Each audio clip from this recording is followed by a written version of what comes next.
ठाकुर साहब, मुझे पीना है, जरूरत है मुझे इसकी।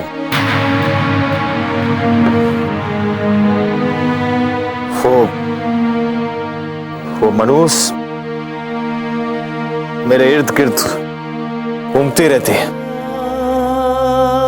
बहुत कोशिश की मैंने, बहुत कोशिश की कि उसे भुला दूं, लेकिन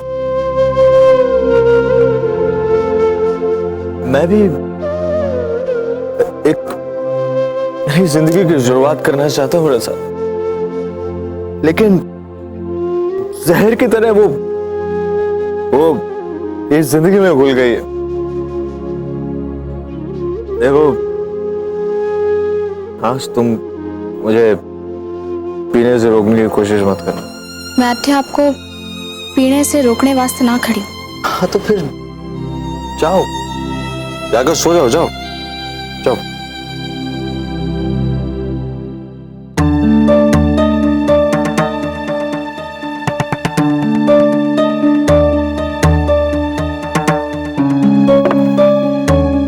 ये क्या कर रही हो तुम?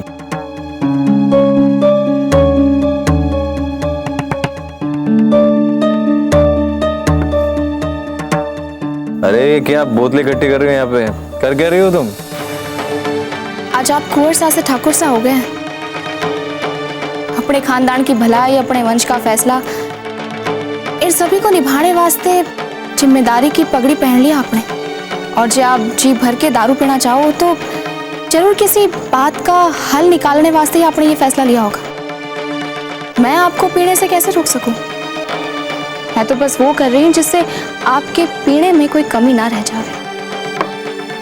एक मिनट, मुझे तुम्हारा भाषण नहीं सुनना है, समझ गई? जाओ। मैं गांव में पली बड़ी हूँ, मैं आपको उपदेश कैसे दे सकूं? मैं तो बस आपकी आज्ञा और आपकी सेवा वास्ते अट्ठे खड़ी। हमारे को हुक्म दो ठाकुर साहब, और सी दारू डालो आपके प्याले में। अरे तो क्या करूं मैं? क्या करूं? मेरा वो खूबसूरत अतीत है जहां मैं पेंटिंग्स किया करता था। मेरी एक सोच थी, सब खत्म हो गया, सब कुछ। भुगतान कर रहा हूं मैं आज भी उस एक फूल का, और आज तक मैं उस भंवर से बाहर नहीं निकल पाया हूं बाहर, नहीं निकल पाया बाहर। साहब, आपने उस भटकाव से बाहर आने का रास्ता तो ढूंढ ही लिया। इतनी सारी बोतलें हैं आपके सामने। क्या हुआ ठाकुर साहब? पीजिए ना। आप रुक क्यों गए? चाहती क्या हो तुम? आपकी खुशी। और जे वो इन बोतलों में बंद है तो इन्हें खाली करके ढूंढ लीजिए, क्योंकि अब आपकी खुशी में ही हमारी खुशी है ठाकुर साहब।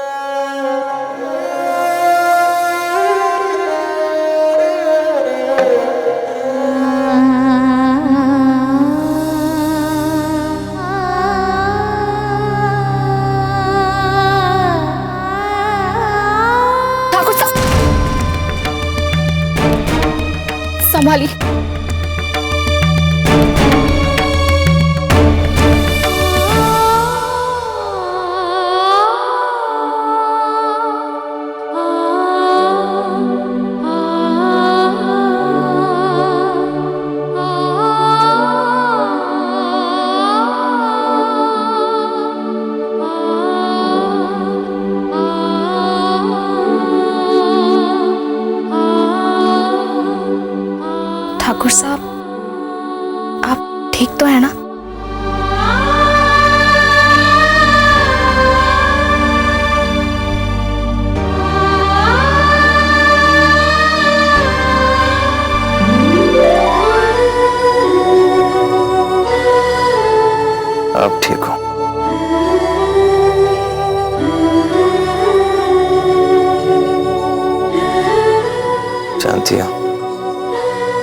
किसी ने बिल्कुल ठीक ही कहा है, खुशियां आसानी से नहीं मिलती। देखो ना, तुम भी तो मुझे कितनी मुश्किलों से मिली।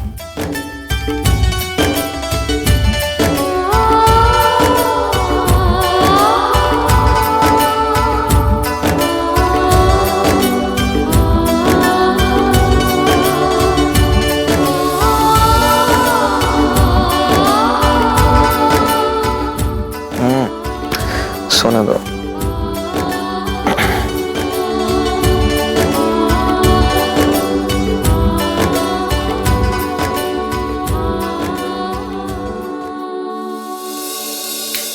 या तो वही बात हुई जीजी कि बिल्ली के भाग से छींका टूटा। अच्छा, थारे को हमारे वास्ते और कोई मिसाल ना मिली, तुम्हारे को बिल्ली बना दिया। अरे जीजी, आप तो शेरनी हो, और उस हिसाब से मैं आपका भाई। पर ये कहावत बिल्ली के वास्ते है। और जीजी, हम जो भी करते हैं उसमें तिकड़म भिड़ाना पड़ता है। अब देखो, मैं शेर हूं, फिर भी सियार की तरह भटकता फिरता हूं, और आप शेरनी हो, फिर भी म्याऊ बिल्ली की तरह सेंध मारती फिरती हो। अच्छा अच्छा, वो अपनी मिसाल बंद करो, और ये बात दीप को भी समझा देना कि जब तक रणबीर और रसा कहीं बाहर चले नहीं जाते, तब तक ऐसी कोई हरकत ना करे। अरे जीजी, मारा भांजा तो गऊ है, गऊ। वो ऐसा कुछ भी नहीं करेगा, यह हमारी गारंटी। और एक बात, इस दौरान रुक्मी को इस घर से निकाल फेंकने की बात कोई सोचेगा भी नहीं। लो, कैसी बात कर रहे हो जीजी? रुक्मी तो रणवीर की सबसे बड़ी बीमारी है। उसको निकाल फेंकने की सलाह देकर रणवीर को ठीक थोड़ा ही करना है। मैंने रणबीर के दिमाग में ये बात डाल दी है कि वो रसाल को लेके कहीं चला जाए। अब हमारी बात का कितना असर हुआ है या होवेगा, इसकी कोई गारंटी नहीं। अरे जीजी, खेल वहां से शुरू करना चाहिए जहां से उसका असर होवे। थारे जिजोसा से कहलवा। नहीं नहीं रे जीजी, नहीं, ऐसी भूल कभी मत करना। तो फिर दादी सा, आपरी सासू मां। एक टाइम था जब दादी सा रुक्मी के नाम पर भूख हड़ताल कर देती थी, पर अब उसके हाथ का पानी भी नहीं पीती है।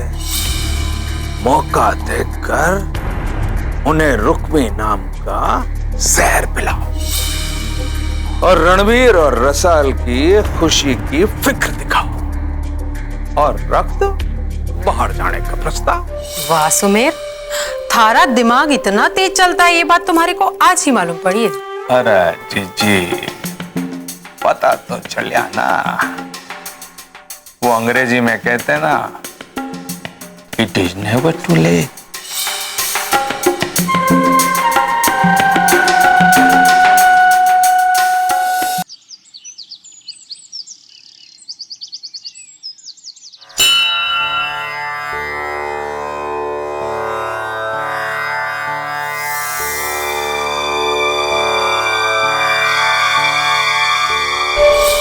चाहे कुछ भी हो, ये रुक्मी ही हमारा काम आसान करेगी।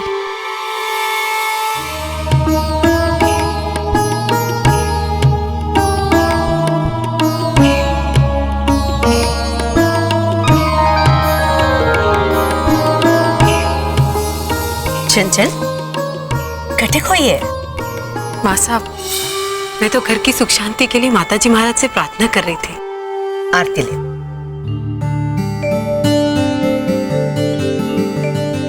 आज अष्टमी है। मेघ के जाने के बाद हमने घर में घट स्थापना तो ना की, पर अष्टमी के दिन घर की बिंदनियों को व्रत रखना जरूरी है। जी माँ साहब, मैं पद्मा और रसाल को बताती हूँ। पर प्रसाद आप बताओ माँ साहब, क्या प्रसाद बनाऊं? बहुत सारा प्रसाद बनाना होगा। गांव के मंदिर में जाके घर की बिंदनियां ब्राह्मण को भोज करवाएगी, कम से कम 21 ब्राह्मण को भोज करवाना है। और अष्टमी का दिन कुंवारी कन्याओं का दिन, 8 कन्याओं को आमंत्रित करो और गांव के मंदिर में महाभोग का आयोजन करो। जी मासा, मैं सारी तैयारी कर लेती हूँ। अरे प्रसाद तो लेती जा। जी।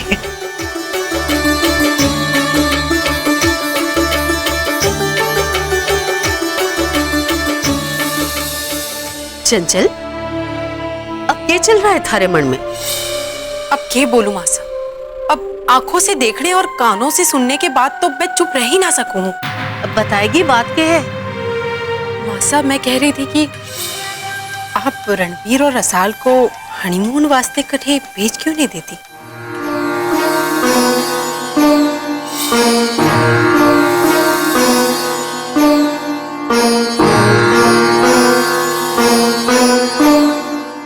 मैं जानू हूं मासा, देवर सा को गुजरे भी ज्यादा दिन ना हुए, पर शोक विदाई की रस्म तो हो गई है ना। और अठे रहेंगे रणबीर और रसाल तो एक दूसरे के करीब भी ना आ पाएंगे। क्यों? जब भी वो एक दूसरे के करीब होने की कोशिश करते हैं, वो मनहूस रुक्मी कहीं ना कहीं से उनके बीच आकर खड़ी हो जाती है, जैसे रणबीर की एक गलती की सजा बनकर रह गई है वो। क्या किया रुक्मी ने? पता हमारे को? कल रात तो उस रुक्मी ने हद ही कर दी मासा।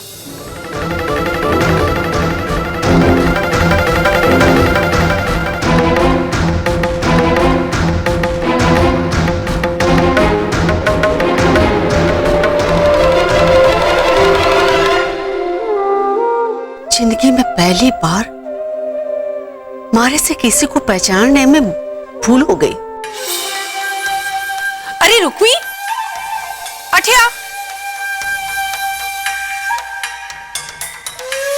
देख रही है ना मासा, ये कामचोर अपना काम छोड़कर हम लोगों की बातें कैसे चुप चुप कर सुन रही थी, जैसे रणबीर और रसाल की बातें सुनती रहती है।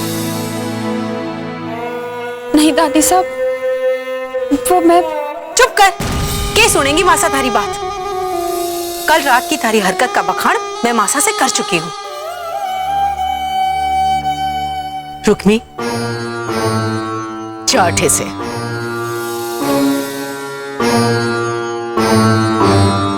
एक काम छोड़, अब आई है तो कुछ काम करके जा। ये आरती और प्रसाद ले जाकर कमल और मूमल को दे दे।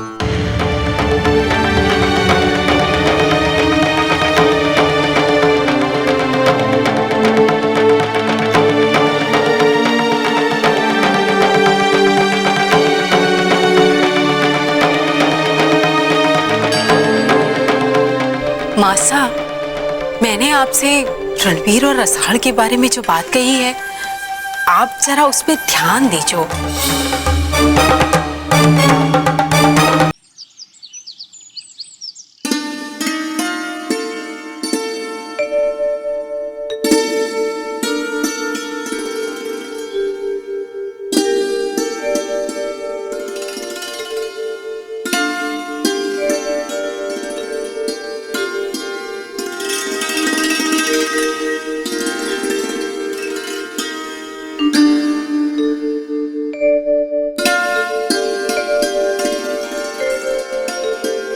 रुक जाओ ना, मत जाओ।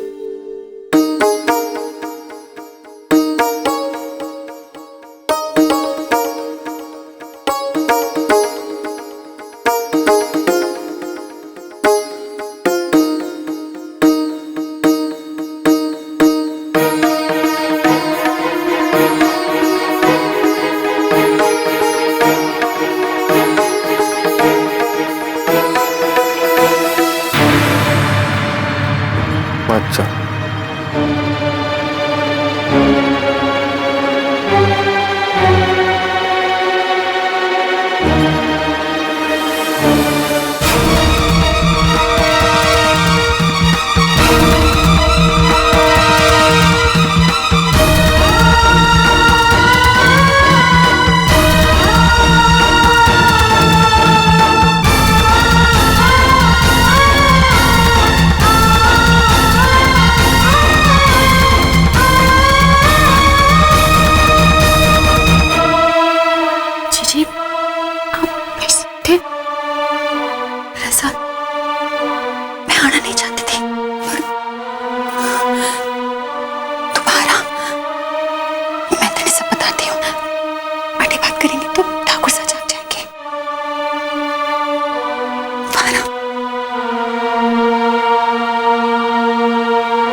जाती ना तो ठाकुर साहब पलंग से नीचे गिर जाते और उन्हें बहुत जोर की चोट आ जाती।